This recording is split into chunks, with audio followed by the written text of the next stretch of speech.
भंडारा से। भंडारा जिले में मिट्टी रहने से 3 मजदूर मिट्टी के नीचे दब गए हैं, जिसमें 2 लोगों को बाहर निकाला गया है, जबकि एक मजदूर अभी भी मलबे के नीचे ही दबा हुआ है। दरअसल भंडारा जिले के मुजबी गांव के कोठारी मिडल क्षेत्र में एक खुली जगह पर पानी के कुएं की खुदाई की जा रही थी। उसी दौरान काम कर रहे मजदूर मिट्टी के ढहने से मलबे के नीचे फंस गए। वहीं तीसरे मजदूर को बाहर निकालने का प्रयास लगातार किया जा रहा है, यानी कि वहां पे रेस्क्यू किया जा रहा है। लेकिन अब देखिए कि क्या कुछ स्थितियां निकल करके सामने आती हैं।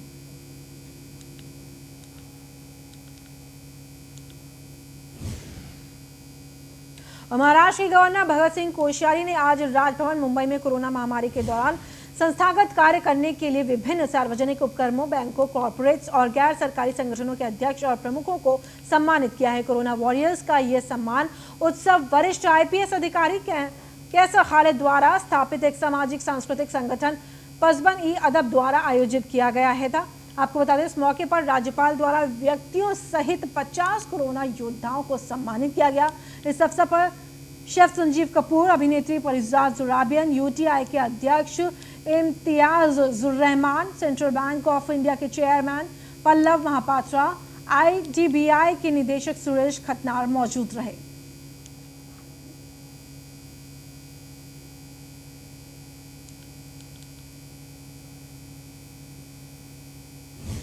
और महाराष्ट्र में आने वाले महापालिका चुनाव को लेकर के शिवसेना के नेता और सांसद संजय राउत ने बड़ा बयान दिया है। उन्होंने कहा कि पूरे महापालिका के आने वाले चुनाव किस तरह से लड़ना है, इसका फॉर्मूला तय हो चुका है। शिवसेना और राष्ट्रवादी कांग्रेस एक साथ चुनाव लड़ने वाले हैं और उसमें कांग्रेस को किस तरह शामिल किया जा सकता है, इसके बारे में चर्चा करेंगे। जिस शहर में जिस पार्टी की ताकत ज्यादा होगी, उन्होंने अलायंस के लिए आगे आना चाहिए, यानी कि उन तमाम पार्टियों को अलायंस के लिए आगे आना चाहिए। सांसद राउत ने कहा कि अगर हम एक साथ चुनाव लड़ते हैं तो सत्ता परिवर्तन की शुरुआत हो सकती है।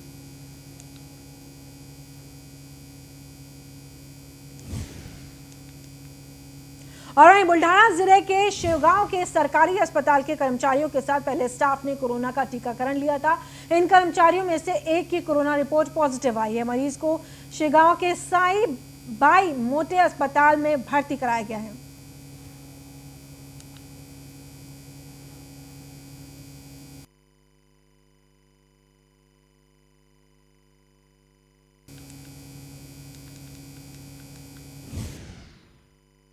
कोरोना वैक्सीन का 2 डोज कंपलसरी है। फर्स्ट डोज लेने के बाद 28 दिन के बाद सेकंड डोज लेना जरूरी है। 28 दिन के बाद फिर उसके शरीर में 14-15 दिन के बाद एंटीबॉडीज तैयार होती है और तैयार होने के बाद तब तक अपने को प्रिकॉशन लेना जरूरी है। अपन दोनों भी डोज कंप्लीट होने तक अपने को जो भी अपने प्रिकॉशंस है, मास्क लगाना, सैनिटाइजर यूज करना, बार बार हाथ धोना, ये प्रिकॉशन अपने को जरूरी है। पेशेंट का ट्रीटमेंट अभी चालू है। कोरोना वैक्सीन का 2 डोज कंपलसरी है। फर्स्ट डोज लेने के बाद 28 दिन के बाद सेकंड डोज लेना जरूरी है। 28 दिन के बाद फिर उसके शरीर में 14। और वहीं महाराष्ट्र में कोरोना के रोगियों की संख्या तेजी से बढ़ रही। महाराष्ट्र के अमरावती, यवतमाल, सतारा और पुणे जिले में कोरोना के नए विदेशी स्ट्रेन के मरीज होने की खबरें आई हैं, जिस पर स्वास्थ्य विभाग ने बताया कि ब्रिटेन, दक्षिण अफ्रीका या ब्राजील में पाए गए नए स्ट्रेन का एक भी नमूना महाराष्ट्र में नहीं मिला है। अमरावती, यवतमाल, सतारा और पुणे जैसे राज्यों के कुछ जिलों में कोरोना मरीजों की दैनिक संख्या पिछले सप्ताह से बढ़ रही है। स्वास्थ्य विभाग ने कहा है कि अब तक अमरावती, यवतमाल और सतारा इन जिलों से 4 कोविड के नमूने BJ मेडिकल कॉलेज परीक्षण के लिए भेजे गए थे और परीक्षण रिपोर्ट में इन जिलों में वायरस में कोई बदलाव नहीं दिखा था।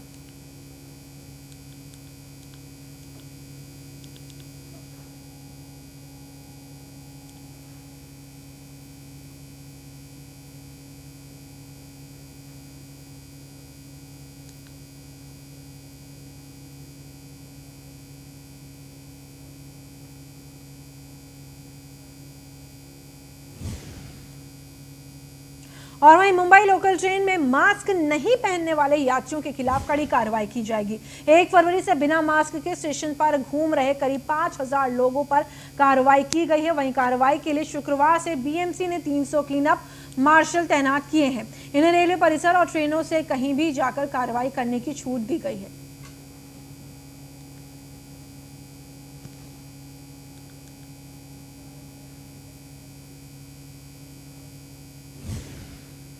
और वहीं मुंबई में प्रदूषण की समस्या लगातार बढ़ रही। मुंबई विश्व के सर्वाधिक प्रदूषित शहरों में शामिल रहा है, जहां वायु प्रदूषण के कारण 2020 में कोरोना से ज्यादा दुगनी मौत हुई है।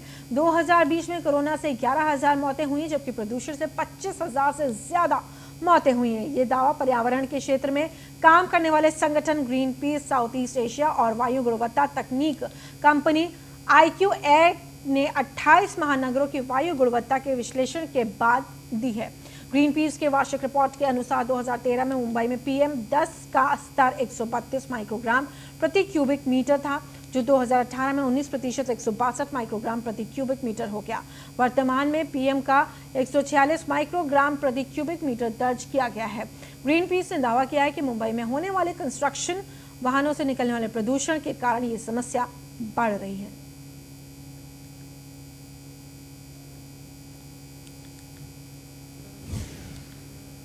और महाराष्ट्र में कोरोना के रोगियों की संख्या तेजी से बढ़ती जा रही है। महाराष्ट्र के अमरावती, यवतमाळ, सतारा और पुणे जिलों में कोरोना के नए विदेशी स्ट्रेन के मरीज होने की खबर आई है, जिस पर स्वास्थ्य विभाग ने बताया कि ब्रिटेन, दक्षिण अफ्रीका, ब्राजील में पाए गए नए स्ट्रेन का एक भी नमूना महाराष्ट्र में नहीं मिला।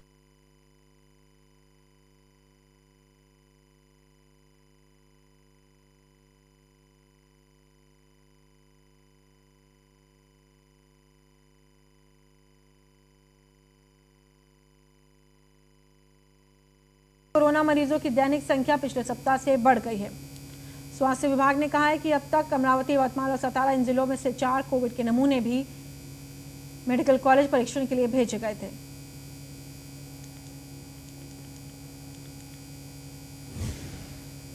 और लगातार बढ़ते कोरोना मरीजों को देखते हुए सोलापुर जिले के पंढरपुर में 23 फरवरी को होने वाले माघ एकादशी के लिए आसपास के 10 गांवों में कर्फ्यू लगाया गया है। सोलापुर के जिलाधिकारी मिलिंद शंभरकर ने कर्फ्यू लगाने के आदेश जारी किए हैं। वहीं 22 और 23 फरवरी को श्री विठ्ठल रुक्मिणी मंदिर भक्तों के दर्शन के लिए बंद रखा जाएगा। वहीं दशमी और एकादशी के दिन रेलवे, बस और निजी यातायात के वाहन पूरी तरीके से बंद नहीं होंगे।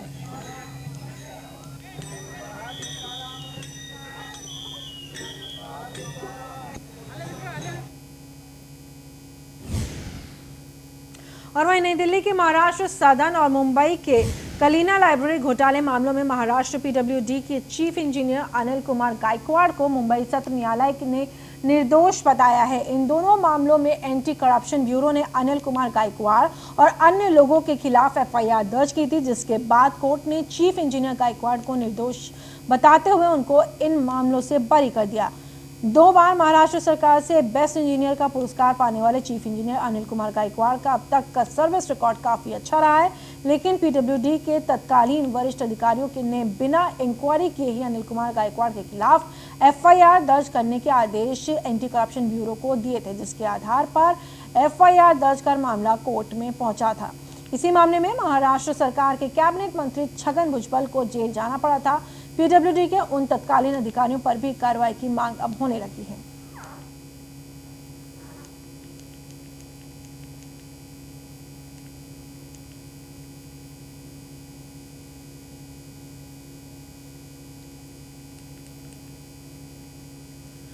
तो आपको बताएं, चीफ इंजीनियर अनिल कुमार गायकवाड़ निर्दोष पाए गए हैं। और मुंबई क्राइम ब्रांच की यूनिट 9 ने फर्जी डेबिट कार्ड, क्रेडिट कार्ड से लाखों रुपए ठगी करने वाले गिरोह का पर्दाफाश किया है। मामले में पुलिस ने HDFC बैंक में डिप्टी मैनेजर रहे एक आरोपी को गिरफ्तार किया। बैंक के कुछ ग्राहकों ने पुलिस स्टेशन में शिकायत दर्ज कराई थी कि कोई व्यक्ति उनके बैंक खाते से पैसे निकाल रहा था। इस शिकायत के बाद बैंक के डिप्टी मैनेजर को बैंक से निकाल दिया गया था। इसी बीच मुंबई की क्राइम ब्रांच ने एक होटल में छापेमारी की थी। इस दौरान क्राइम ब्रांच ने 3 संदिग्ध लोगों को गिरफ्तार किया था।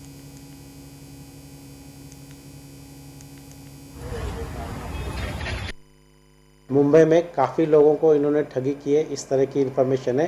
काफ़ी सारा डेटा भी अवेलेबल हुआ है। 3 महीने के डेटा में कुछ सैकड़ों लोगों का ठगी होने के बाद सामने।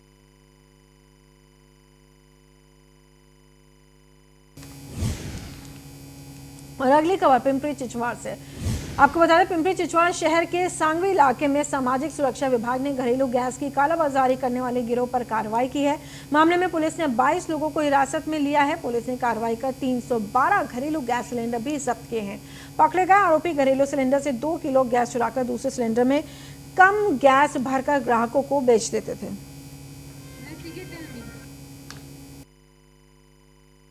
इतनी बड़ी संख्या पर अगर भरने वाले शामिल हैं तो निसंदेह इसमें जो ओनर्स हैं इनको ज्ञात होना चाहिए। गैस सिलेंडर समय पर जो आने चाहिए ऑनलाइन है। जिन लोगों ने अपने खाली गैस सिलेंडर वापस दे दिए हैं वो इनके गोडाउन में आकर रखने चाहिए, और जो गैस सिलेंडर उन्होंने देने हैं ऑनलाइन जिसका डिमांड आया हुआ उनको उसी दिन देने हैं, अन्यथा उनको वापस लाकर रखना चाहिए। ये दोनों चीज़ें नहीं हो रही हैं। ये जानकारी होते हुए भी ये कार्य अगर चल रहा है तो उनके परस्पर हित संबंधों के साथ चल रहा है। और वहीं महाराष्ट्र के भी जिले में ताइवान के रंगीन तरबूज को किसानों ने अपनी खेती में उगाया है और उनके साथ सफलतापूर्वक प्रयोग किया है। तरबूज की इस खेती से किसानों को एक महीने में 2 लाख रुपए की आमदनी हुई है। देखिए हमारी एक खास रिपोर्ट।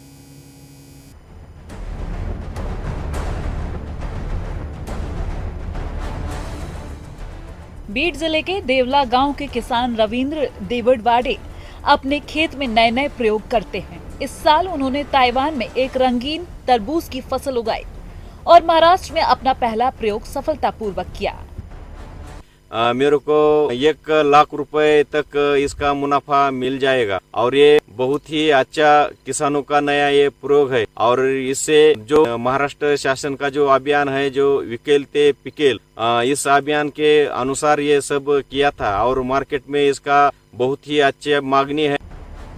ये तरबूज शीर्ष पर हरा और अंदर से पीला और वहीं शीर्ष पर पीला तो अंदर से लाल है।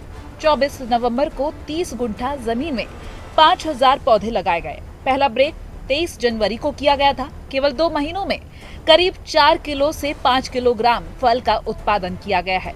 इसका रोपण सर्दियों में होता है और बदलती जलवायु से कोई फर्क नहीं पड़ता। किसानों को भी नए नए प्रयोग करके अपने खेती के जो व्यवसाय की तरह खेती को देखने के बाद बहुत ही खेती जो है वो नफा देने वाली व्यवसाय है, ऐसा मैं मानता हूँ। और सभी किसानों ने ऐसे नए नए प्रयोग अपने खेती में करने चाहिए। रिलायंस मॉडल मुंबई ने मौके पर आकर इस तरबूज को खरीदा है। ये तरबूज ताइवान में लोकप्रिय है और बड़े शहरों में भी इसकी मांग है। किसान रविंद्र देवरवाड़े ने इस प्रयोग के माध्यम से दिखाया है कि ये बेहतरीन रंग का तरबूज हमारे महाराष्ट्र में भी आ सकता है। न्यूज़ 1 इंडिया के लिए बीड से संवाददाता रोहिदास हतागले की रिपोर्ट।